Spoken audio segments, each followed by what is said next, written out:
আপনি নামাজ পড়েন কিন্তু মন অন্য জায়গায় চলে যায়, সিজদায় থাকেন কিন্তু মাথায় দুনিয়ার চিন্তা।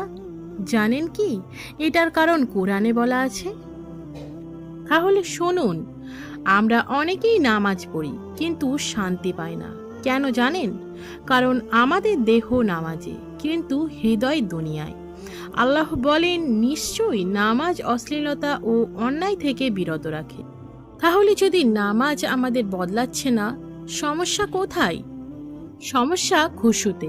খুশু মানে শুধু কাঁদা নয়, খুশু মানে মনোযোগ, ভয় ও বিনয়। নামাজের সময় আমরা কি বুঝে পড়ি? সূরা ফাতিহা পড়ি কিন্তু জানি কি কি বলছি? ইয়া কানা বুদু, আমরা শুধু তোমারই ইবাদত করি, কিন্তু সত্যিই কি শুধু আল্লাহকে অগ্রাধিকার দিচ্ছি? নামাজে মন বসানোর 3টি উপায়। 1. নামাজের আগে 1 মিনিট চুপ থাকুন, দুনিয়ার কথা মাথা থেকে সরান। 2. যা পড়ছেন তা অর্থ জানুন, কমপক্ষে সূরা ফাতিহার অর্থ শিখুন। 3.